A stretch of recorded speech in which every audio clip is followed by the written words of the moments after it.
Hey guys, this is Kevin Cam with Precision Powerlifting Systems. We're going to be in Jay Birdie's Dungeon of Doom while we're trying to escape the quarantine for a period of time. So one of the things that I give all my lifters, so everybody at this current time, they're it's like cockroaches when you turn the lights on. Everybody's sprinting out everywhere to try to get what they can for equipment. So people are pretty limited. I know for a lot of my lifters, they don't have a lot of weights that they can actually use. So there's ways that we can make lifts harder without necessarily increasing the loads. So what we're going to cover today is 3 different squat pause variations that I've used in the past that I still use now that can make a lift harder. And you know, during this time, this is the time with the lighter weights that we can really start to focus a lot more on technical efficiency and start working on some of these other things that maybe get neglected at other times because we're pushing heavier weights or we're not mentally focused. So I'll give these 3 variations, the reasons why I use them, and certain things to be aware of when you're programming them later on or whatever. So the first one that we're going to do is we're going to do a squat with a pause on the halfway down. So you'll notice in a lot of cases when people are squatting, especially when it gets heavier and they're nervous or newer lifters, they'll hit the brakes right before they hit the hole. And we don't want to do that. We don't want to slow down. We want to be able to use that stretch reflex of the muscle. So we want to be able to hit the hole hard so we get more of that stretch reflex on the way up. So the faster that you go down, the faster you can come up. Now, I'm going to, little caveat with this, you can only move as fast as you are capable of maintaining control.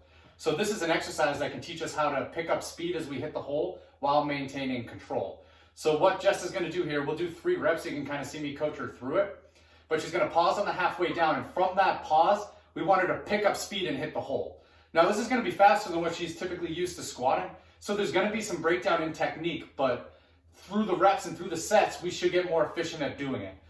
So let's do it now. We're going to pause for 2 seconds. So go ahead, Jess. You want to do 3, pause for 2 seconds. I'll tell you when to go. Pause for 2, hit the hole. Yep, I'll tell you when to go and hit the hole. Like, you got to pick up speed after that pause. Okay. But the same thing we were talking about with your upper back. You'll tell me when to go when? I'll tell you, yep, after the pause. Okay. I'll give you a little go. Get that upper back, locked in. Elbows under, chest up, head back. Yep. Go. Really drive. So in between reps, we really want her to drive those feet out as she comes up. So we're going to pause again. Halfway down. 1, 2, go. Better. I want you to hit the hole even faster. Pick up speed after that pause. 1, 2, go. Good. That third one was actually her best rep. She's going to rack it in and we'll give her a little bit of a break.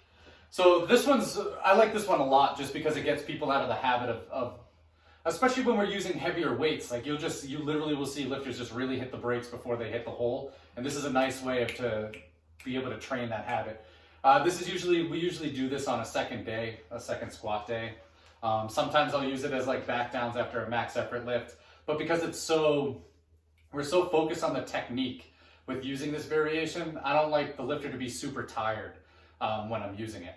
The good thing about this one compared to the other 2 squat variations that we're going to see coming up is we get to use that stretch reflex. So anytime that we pause in the hole, we take that stretch reflex away. And if we pause coming out of the hole, it's almost like a tempo on the way up. So it's very different. So this allows the lifter to still be explosive. And it's something to keep in mind when we're programming, especially now. If you're trying to make lighter weights heavier, there's going to be a lot of slowing stuff down. So this is one way we can actually continue to speed it up and at least maintain some of the explosive power while building some increased technical efficiency, hitting the hole in the squat. So the second one we're going to do, this is just a generic pause squat. We're going to pause in the hole. But it's not just stopping in the hole and just resting there. Like for Jess loses her upper back on the squat. And the upper back in all 3 lifts is important for bar path as well as for speed out of the hole. So when she's down in that hole, I want her to be squeezing her upper back as hard as she can and pulling that bar down, driving her head back so that everything stays in line and driving the feet out. Even while we're pausing, I want to see her feet really pushing outward against the ground. When I give her the up, she's going to come up. So these can be done anywhere from like 2 to 5 seconds. I usually use 2 to 3 second pauses. And the reason for that is that's about how long the stretch shortening cycle works. Sometimes there's just not more to be gained from a longer pause. But under these scenarios here, if we pause longer, and you can even do this with the previous one and even the next one, you increase the pause length, it does make it more difficult. And actually, just to backtrack with one more thing, like pausing on the halfway down, we do get an isometric contraction at those joint angles. So there is probably some benefits to strengthening those angles as well. So Jess is gonna do, I'll give her like a 2 to 3 second pause at the bottom. I'll tell her when to come up. But when she's down at the bottom, again, pulling that bar down on your back, squeezing the shoulder blades, driving the head back, feet out, staying as tight as humanly possible. We were just talking before we even started that, like, this is the time to really practice being uncomfortable under the barbell. Step into 3. Okay.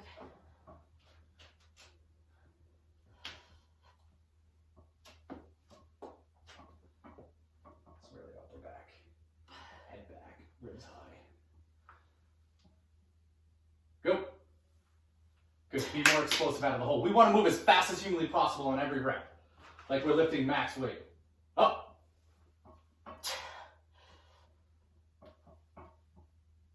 Up. Good. And you can see each rep got a little bit faster, so that's pretty good. And like I said before, what we can do here is we can just change the amount that we're actually pausing. And like other variations that we can use with any of these pauses, if we want to change joint angles to hit something a little bit different, I could widen the stance. I can make the stance closer. I can use a high bar position. I can use a low bar position. And don't forget the benefits of like boxes, and if you have a rack set up with pins, you have a lot of options to do things with. Pauses are just literally just one option. So for Jess's setup here, her rack's not anchored down and there aren't safety pins. So we gotta be careful with what we're doing. So max effort lifts are gonna be very hard to do down here, if not impossible. So we gotta find a way to get better during these circumstances, utilizing some other means of getting stronger. This is, there's so many different ways that you can actually get stronger. And for me, it just kind of goes back to our roots where we started. I was coached by Shaco for 3 years, and this is how we basically trained. There's a lot of submaximal volume technique work that now can actually come back into play and just play a bigger role. Usually we do these lifts as our second lift of the week, so with lighter weights, higher volumes, stuff like that. So it's still an important piece of our programs, but if it has to be the program for now, you can definitely still get stronger. So the last one that we're going to do is when a pause on the halfway up. I call it halfway up, but I don't want people to pause there.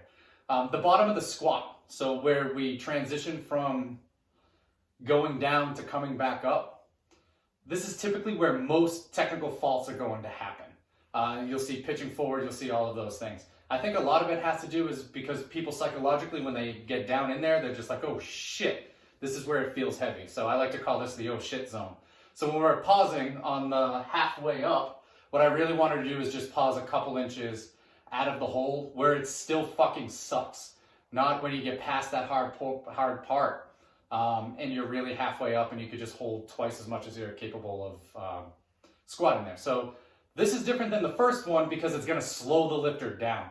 And sometimes you need to slow them down then speed them up, because sometimes they try to move too fast and don't have control, or they really just don't understand what they're supposed to do coming out of the hole. So like driving the feet out, leading with the traps. So the traps literally have to come up first. So we're down at the bottom. If I push with my feet, I'm going to get bent over. But the first thing that I need to do is I need to push back with my traps and then out with my feet. So this will force it, because if that lifter's pitching forward at all, they won't be able to pause at that lower position. They'll need to figure out how to hold that position in order to actually pause there. So if we do this enough and then we speed them back up, you can see a lot of improvements in technique from these positions here. So this will be the last one. Same thing, 3 reps. I'll tell you when to come up. Same thing with pausing, driving the feet out, all those things.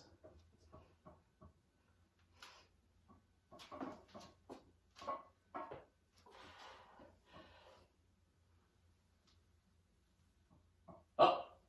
I really wanted to explode out of that pause on the way up. Up. And that's what they always want to do. They always want to come up a little sooner. Pause out a little bit lower.